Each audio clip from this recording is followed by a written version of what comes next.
This is You're Probably Right. Entertainment first, everything else is just bonus. Opinions, all ours. Sometimes backed by research, but never the final word. There are always exceptions, so take it with a grain of salt and a slight dusting of chili powder. You're probably right, it's time to ignite. Opening the show with vibe and light. You're probably right.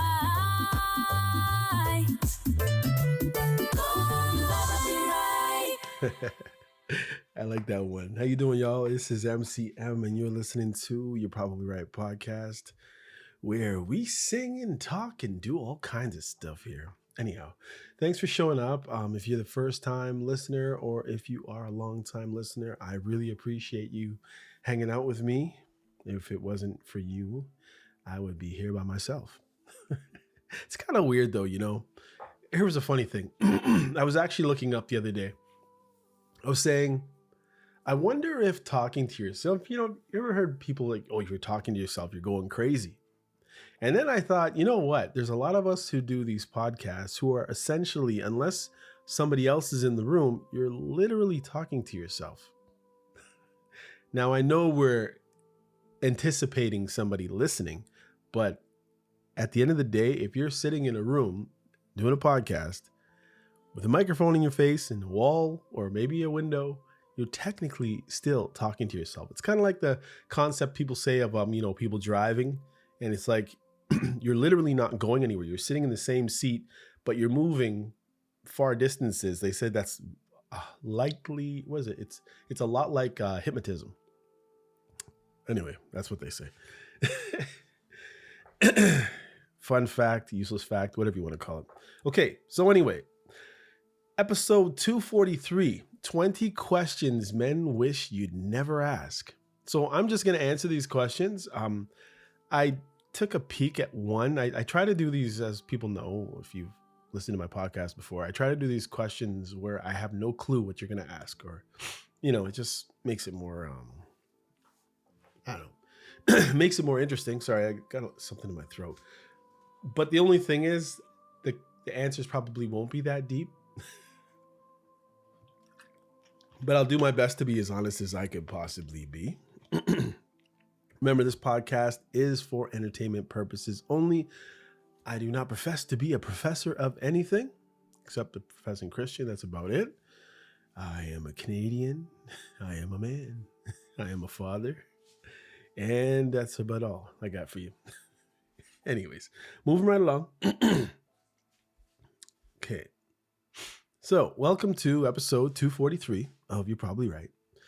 This one's not for the weak-hearted, although I'm the only person answering the questions, or the well-armored. Today, we're cracking open the questions most men never want to answer.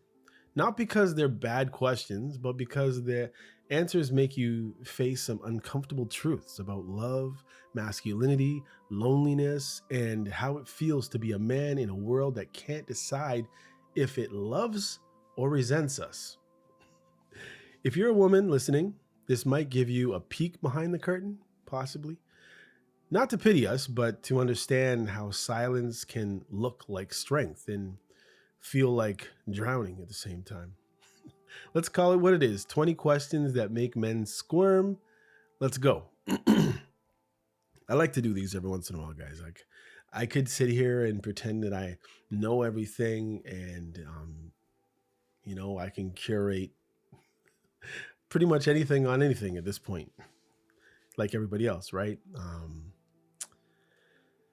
But I think there's some value in doing a person-led, a person starring, a podcast starring an actual person who's there with you, even though there's no back and forth. Maybe one day I'll hook up a phone to this thing when it's big enough and maybe I can get some callers in. Try to really embarrass me. But until then, here we are. Okay. First question. We're going to get right into it.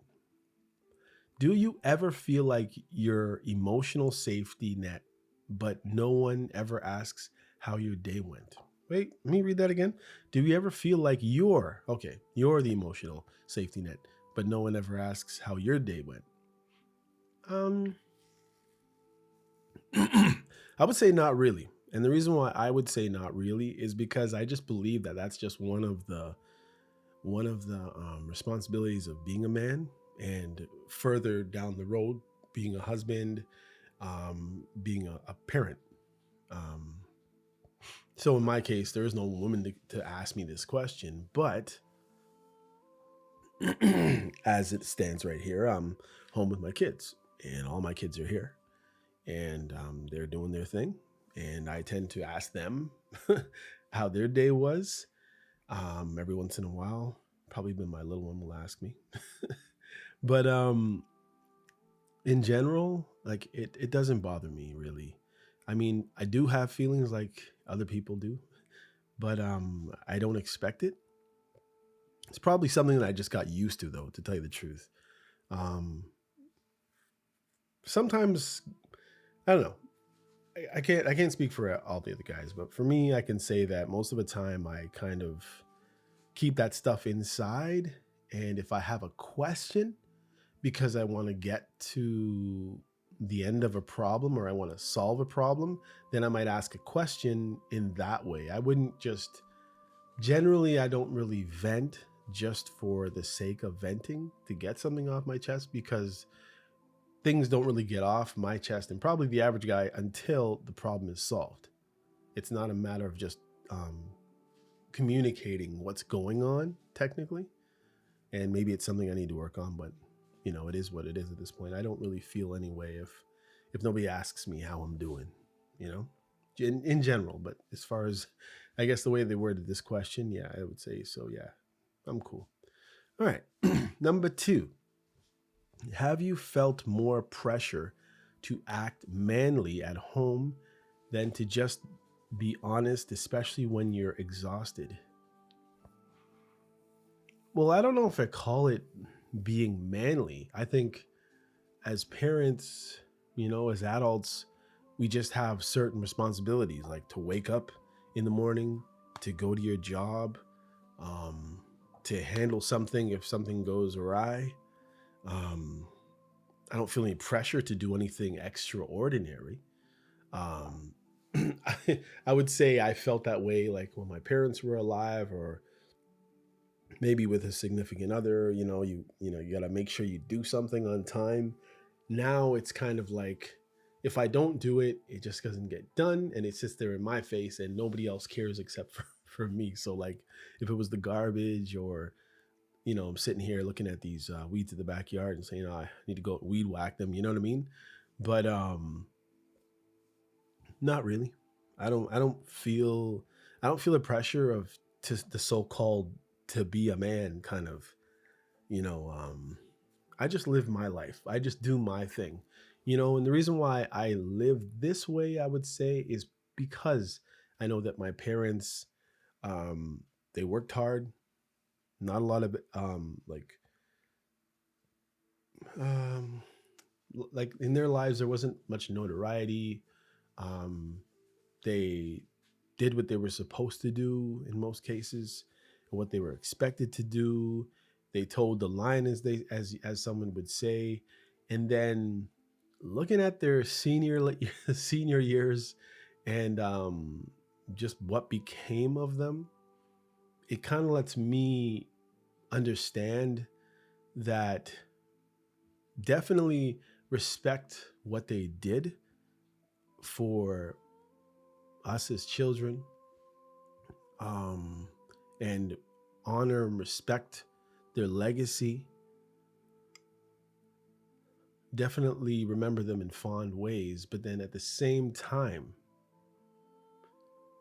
you realize that there were some things they could have done for themselves better. They could have loosened up here and there. But I mean, I guess thank God they didn't, because they toed the line and they were very responsible, and left some sort of legacy. So for me, at the same time, I've tried not to tarnish anything that's been left as a so-called legacy or anything else. But at the same time, I realize that I need to make sure that I am enjoying as best I can every single day of my life. And that doesn't necessarily mean being out and open and free in the world and being careless. But if I don't want to do something and there's no justification as to why I have to do it and I don't want to do it, I'm not doing it. Doesn't matter who asks at this point. And yeah, so I hope that answers the question. Number 3. When was the last time you actually talked about sex or even sexual insecurities with your friends? Well, don't really talk about that with my friends. I can honestly say the last time I've said anything, it was probably a joke with the guy that I work with. And I was kind of like, I guess just talking about the frailty of men as we get older, just making jokes about it, longevity and all these other things that guys deal with, the stressors of that whole umbrella. And I only broach the topic just for a joke. And sometimes I'm the kind of person, and I've learned to laugh at myself getting older. And I've also learned that if I can crack a joke at my expense to really, really crack somebody up, I'm definitely going to do it. I mean, you know what I mean? Like, you going for the big laugh. Sometimes you got to be willing to kind of put yourself out there and be embarrassed. It's not even embarrassment. I mean, I think if you crack a joke at yourself, like, it's your joke. So, you kind of head them off at the pass. So the last time, I can't say, it might have been 5 months ago or something like that. Just some little joke. But it was just a self-deprecating kind of joke to get somebody to laugh, and it worked. So satisfied. Okay. Number 4, have you ever felt like when you try to be, have you ever felt like when you try to be vulnerable, you're being soft or lazy? I don't think you hear the comments about the soft part. The lazy part, no. But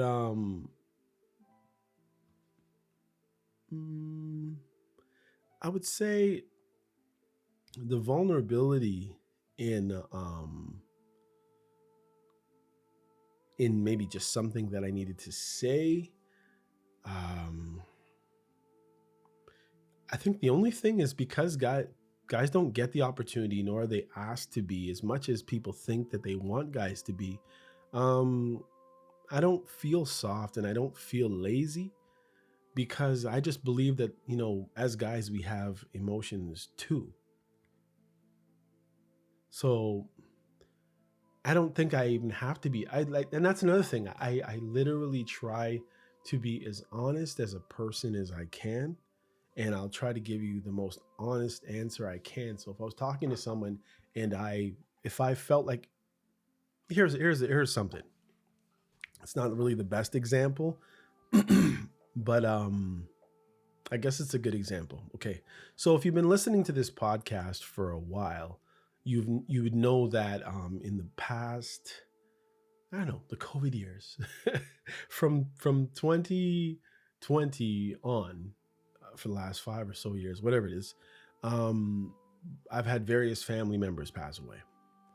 And here's the kicker, or the joke. That's not really a joke, but just 2 days ago, I found out that one of my first cousins, who I grew up with, who I would see almost once a week, I would say, from when I can remember, all the way up probably to maybe 21, 22. I used to see him all the time, and he did many things. Matter of fact, this guy was responsible for me getting my license. He took me the year I actually, when I finally passed it. Here's the joke. I failed my driving test twice here in Toronto. I've never been in a car accident. And now I've been driving for over 20 years, way over 20 years. But it took me 2 times. I was just too nervous. And anyhow, it was his car that I drove to do the test that day. He was always nice to me, and sadly, there was some type of discrepancy after my father passed away, and I think he had certain beliefs about certain stuff that just wasn't true.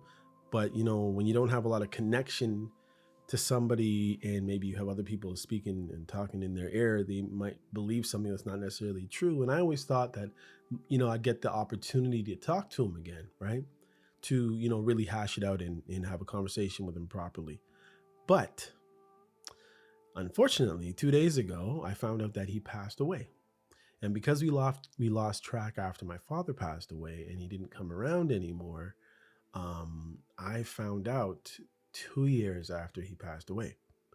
So funny enough, and I'm just being honest, my cousin told me this, his daughter, and he's my first cousin. She's second cousin, whatever.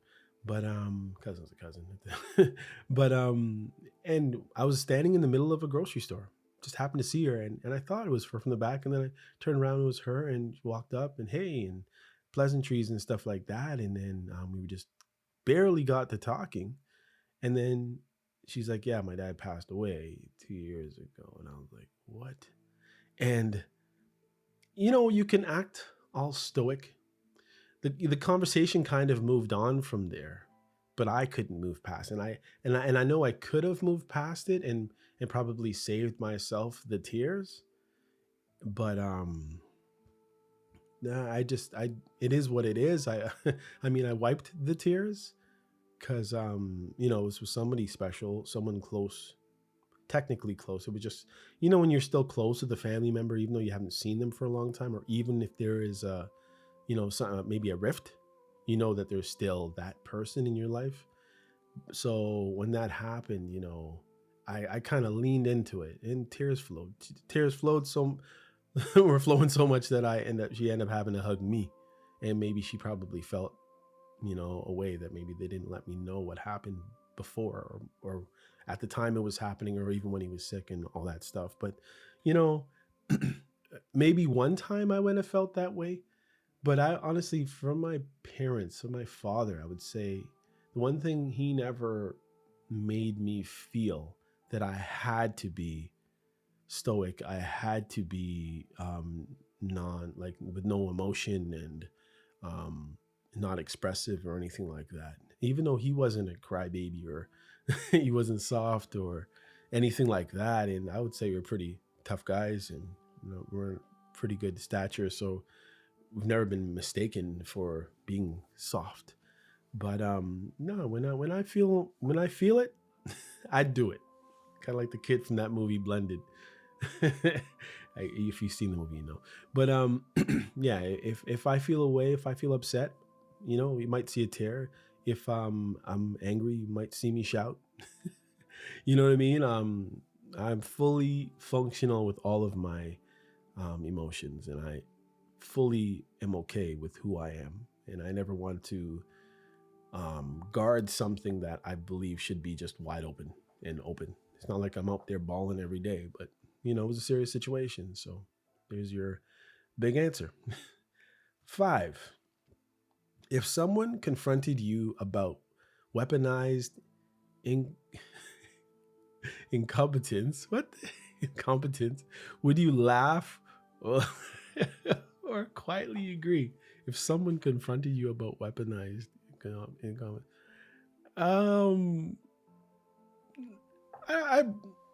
I guess I would probably laugh. I guess you've heard me laughing already. I don't even know what the question was barely. But yeah, it happens. People weaponize it. But I don't know. It's a strange question still. Confronted me about it. You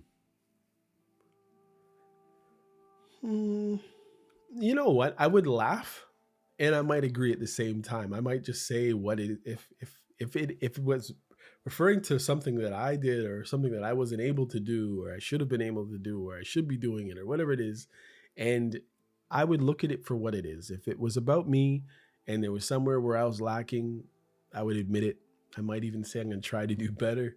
But again, there's rarely a spot or a situation or a scenario where I'm not trying to give my best at something. So if I was incompetent, then that's just what it is. And I have to learn from my mistakes and maybe being called out on and try to do better.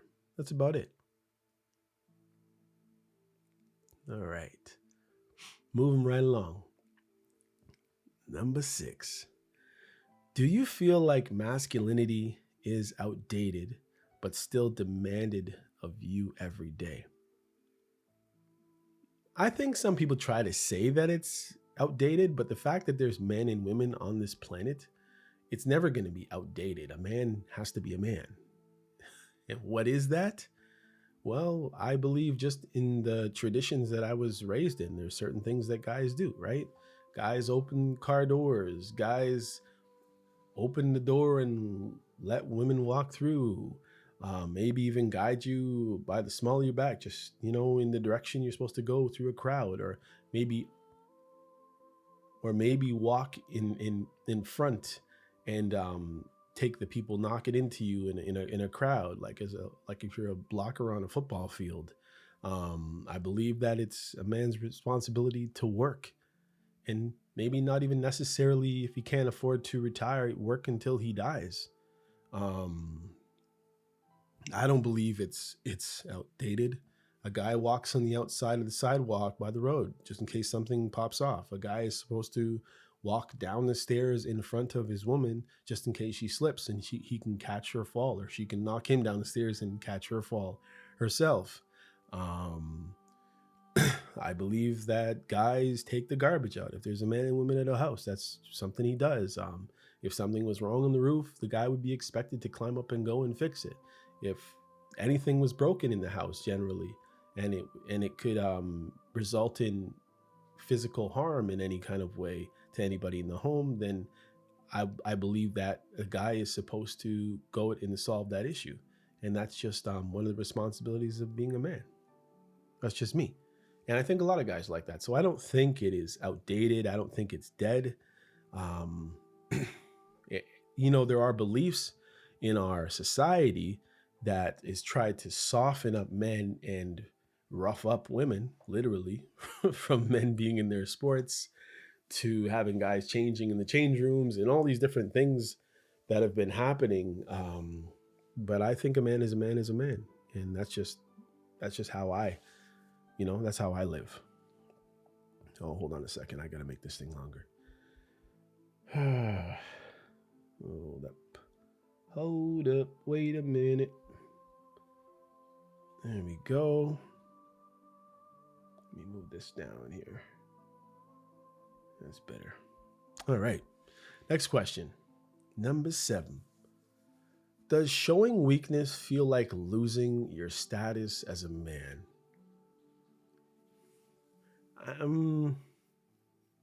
I think it depends on the situation. Like, I couldn't imagine losing like an arm wrestle, like just something as simple as an arm wrestle. If I'm losing to a woman, I think I would probably be embarrassed. I think that would probably be like, you may have to turn your man card in, I guess. But these are all isolated incidents. And I had a friend who got beat up by a girl one time, and I know he felt horrible, and he wasn't even that old. We were still kids, but there was something about it. And his sister had to come save him, his younger sister.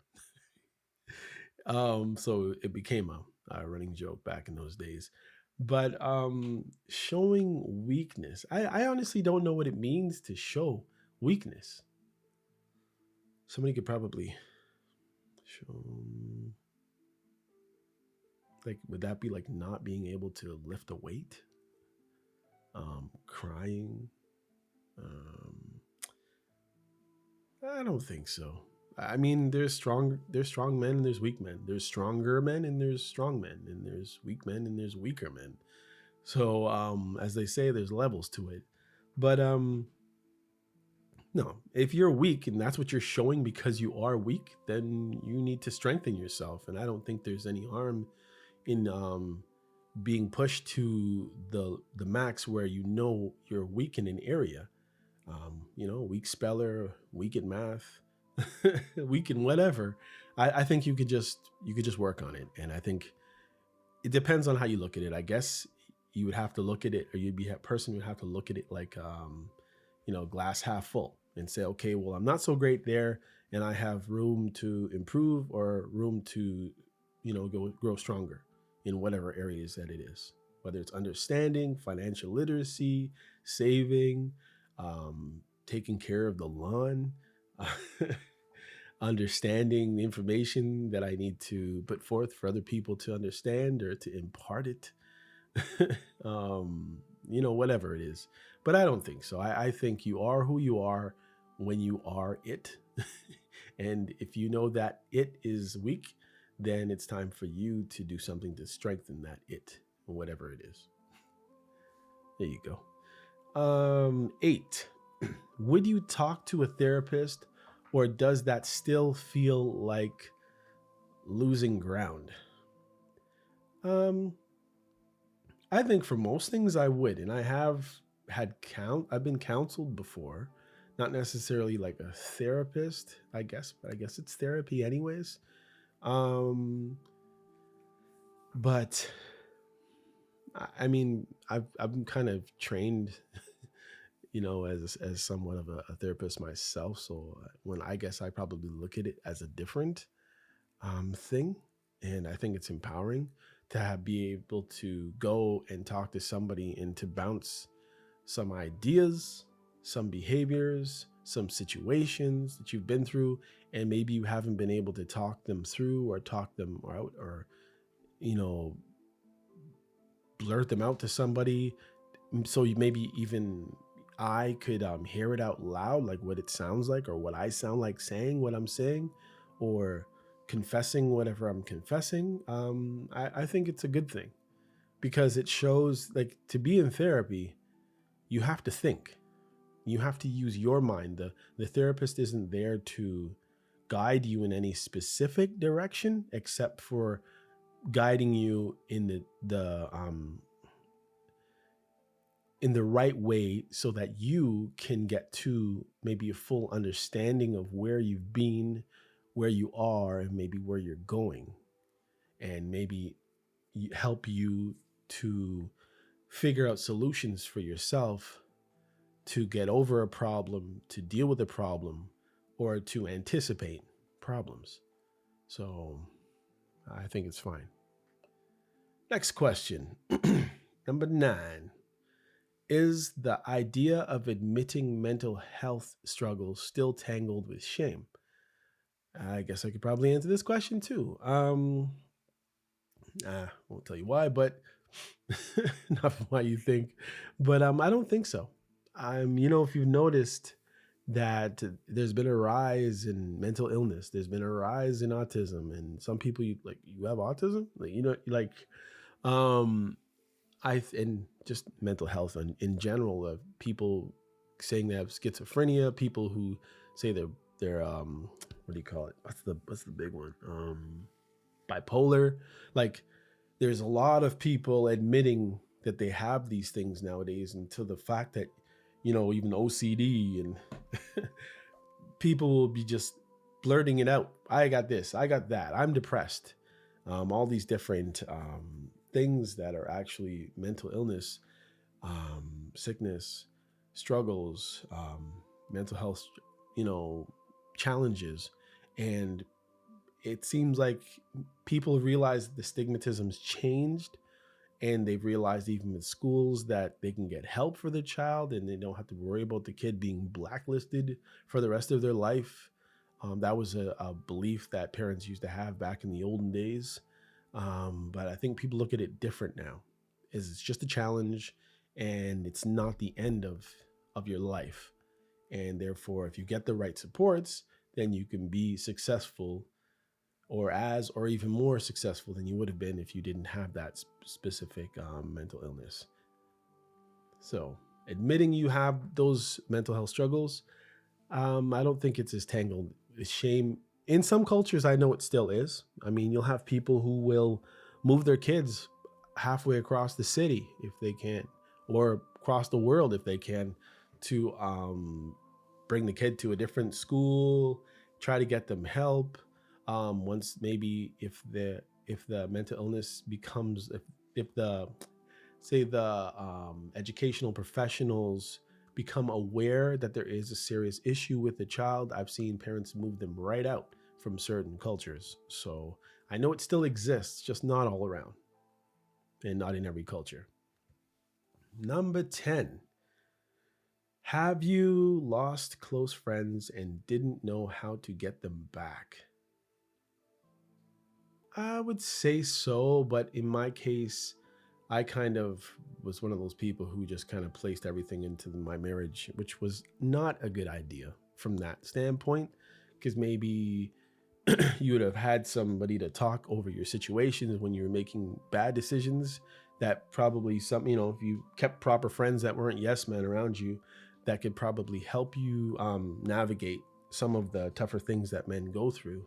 Because sometimes there are certain situations where depending on your wife, you might not be able to talk about to her. She might not want to know. She might want you to handle it. She might be disgusted. It just depends on whatever it is. And but for have I lost them? I would say just due to life moving on. That's how I would say I've lost. I would say the majority of my friends. One friend, I would say maybe things could have been patched up different, but they decided to go in a different area. So I think sometimes you have friendships that kind of run their, whatever. I can't even think of the word is. They run their course, and then you move on and you get new friends or you don't. That's it. So short answer.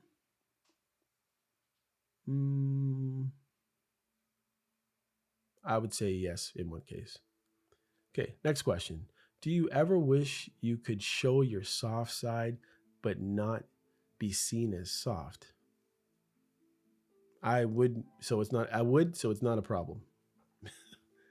And I don't really care how anybody sees me, whether they see me as soft, because I know who I am. I know what I'm capable of. I know how strong I am.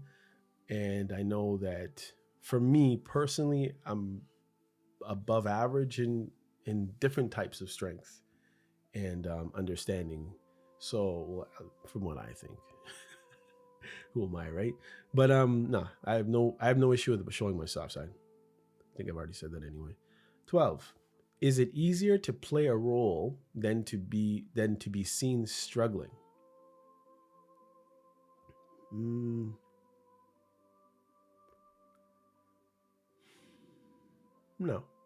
Yeah, well, yeah, for sure. I think, yeah, you can play a role. I think if you've ever played on a football team before, or a debate team, or a chess team, or any sports teams, like different teams, even just teams at work, and you're responsible even for just a project, you're just responsible for doing one thing or a couple things, and I think you let everybody else do what they're supposed to do. So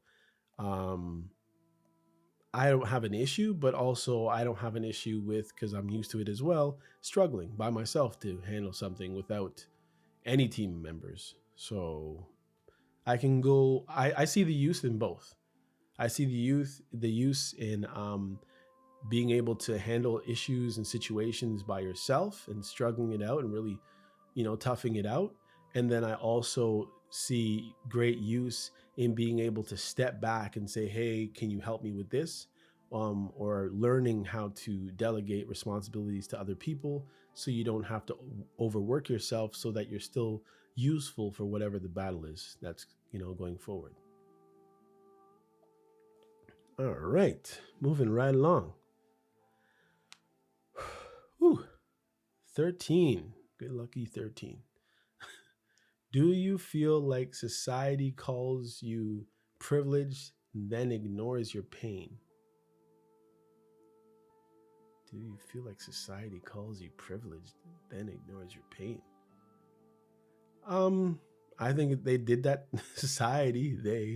I think society has done that to certain people, for sure. And I think society is also refused for a while, because it's changed now. It's changing right now as I speak, so that's why it's kind of fresh still.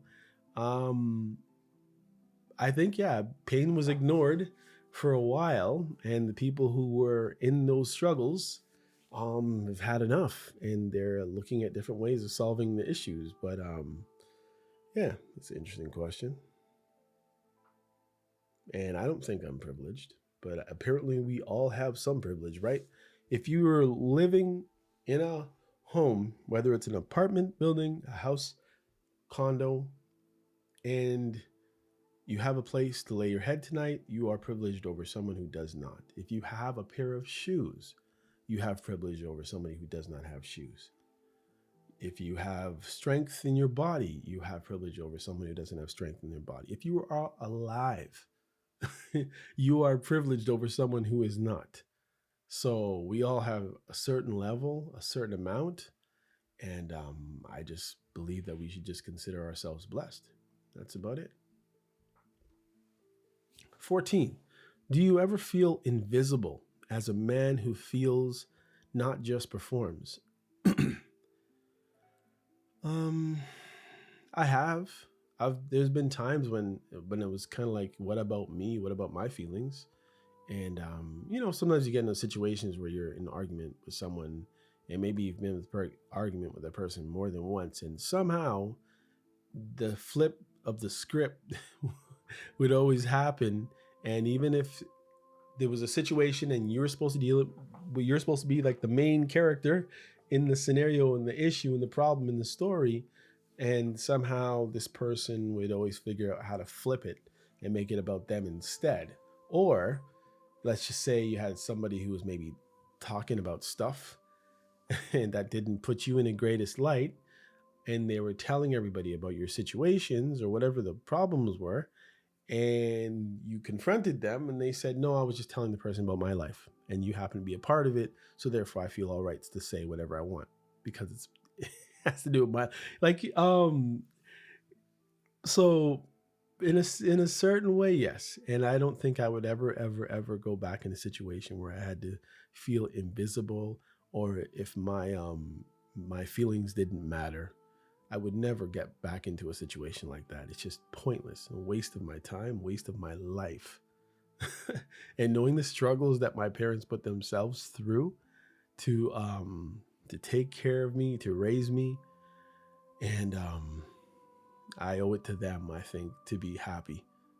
I owe it to them to fight for the people who can't fight for themselves, to be strong when someone would say I'm weak, to be visible when someone would look at me as to be invisible. So, yeah. 15. If you cried and no one noticed, would that be a relief or a gut punch? I think it can be both, depending on what you're crying about. If you're crying about a movie, then I think it'd be nice that nobody saw. But if something really, really touched you, and say you were dealing with a person who thought you were the coldest, roughest, ignorant human being known to man, but maybe there was something that happened and you teared up or whatever it is, and they didn't see. They were too caught up in themselves, so they couldn't even see your feelings about the situation. It could be a gut punch, but it is what it is. Your feelings are your feelings. Whether you choose to display or whether they force themselves out of you, I think as long as you keep them under a certain control, at the end of the day, you don't let them run away with you. Even though, tears can flow and you don't control them, a lot of the times you can wipe them, but they're going to keep coming once you feel it to do it. You're still emoting or whatever. But I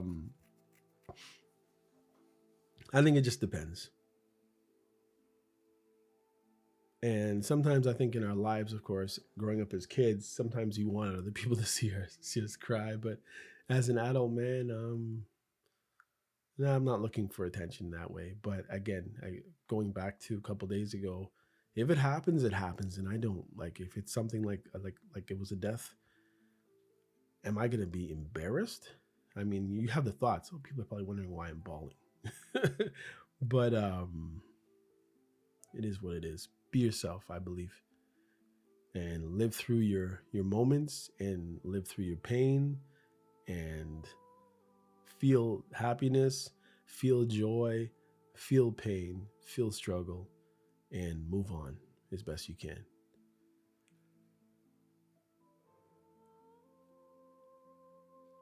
Let's see. Do people believe in your strength but never your struggle? I would say so sometimes. I've had times where people just believe that I knew everything of a situation and I had no clue.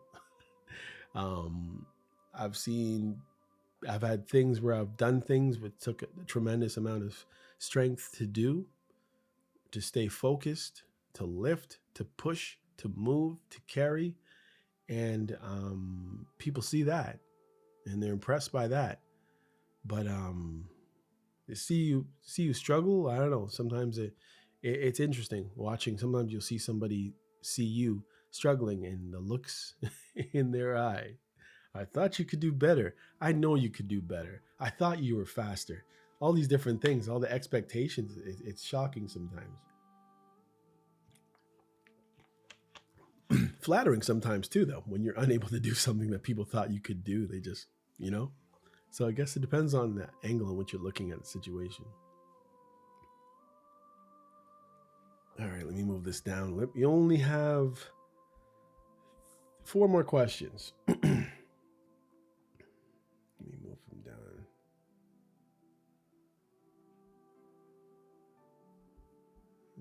Hold on. Oh, we got lots of room, but we're not going to go that far. As you know, there's not much more of this episode. Okay. Would you want your partner to ask how you're doing, or is that too heavy to answer? I mean, if it's a long-term relationship and you're in the long term or one of the longer terms, later than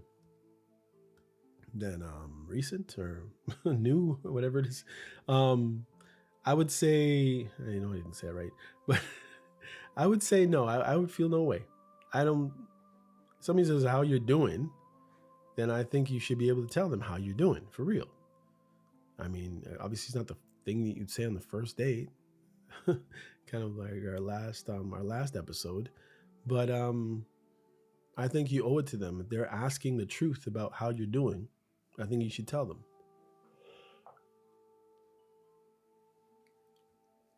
I don't think there's anything wrong with being honest. Like, I'm tired and I just yawned. Okay, 18. If vulnerability was valued, what would you finally admit? What would I admit?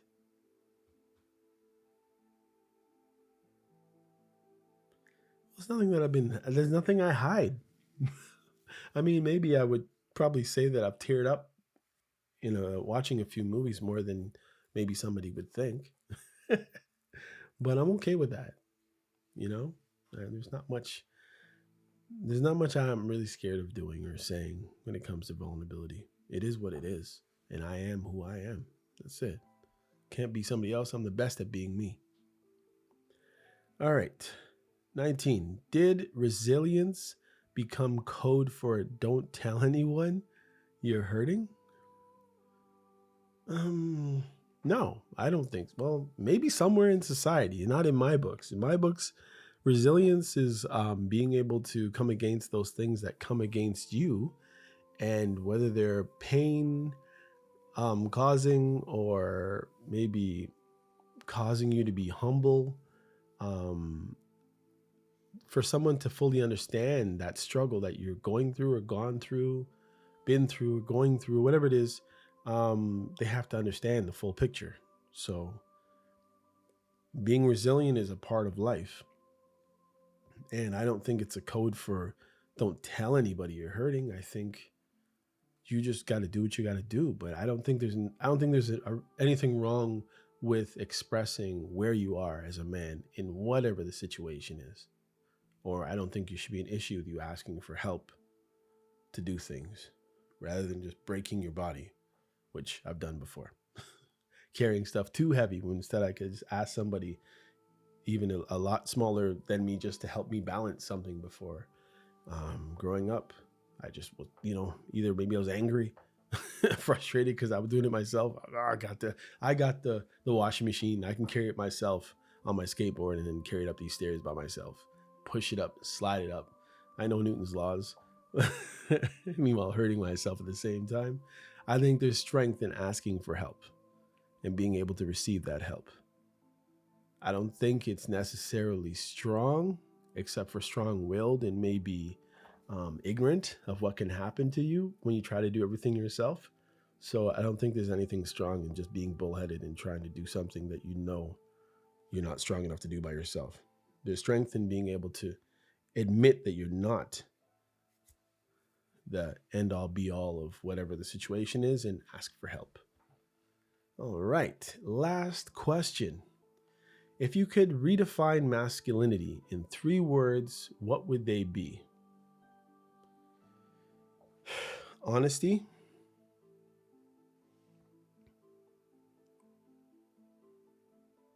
vulnerability, and care. Taking care of yourself, taking care of others, being honest where you are, for sure, and not being worried to be seen in a so-called negative light by other people when you know exactly who you are. And that's about it. All right. So what do you think of that, people? These questions aren't about blame. These aren't about men are not, or maybe I'm not who I thought I was or whatever it is. But I think it's about space. Space for men to say something different than what we've been trained to say, what people expect us to say. Like, I'm good, I'm fine, I'll handle it. And don't get me wrong, there's nothing wrong with saying I'll handle it. Like, there's many situations where I've gone and people have been very happy to hear me say, I got this, I got you, don't worry about it, But at the same time, if you don't have it, you don't have it. And I think you should be able to admit it. Be man enough to admit you don't have it so somebody can step in and help you. Maybe next time you'll be able to have it yourself, but that's not the way it works. And maybe, just maybe, the strongest thing a man can do is to tell the truth before it breaks him, because there's people who care about you, right? So for guys, that's the case, I guess. If this episode hits you, don't scroll past it, please. Please subscribe. Please rate me. Please share this with someone. Maybe you think they might need it, or it might do them some good to hear somebody's ramblings about these topics. Even if they don't want to, you can send a comment. There's different ways to comment, or you can email at yprpodcast@gmail.com. Yeah. You can ask questions and I can answer them. Even if it's a different topic, I'll still answer. If I get questions, I will. All right. Anyhow, thanks for coming out again. And I guess you will hear me next time on You're Probably Right. I'm M.C.M signing off. Take care. Thanks for tuning in to You're Probably Right with M.C.M. Life's messy, unpredictable, and full of questions, but that's why we're here. If today made you think, laugh, or even say, then I've done my job. Hit follow, share it with someone who needs it, and come back next time. Until then, stay sharp, stay humble, and remember, you're probably right.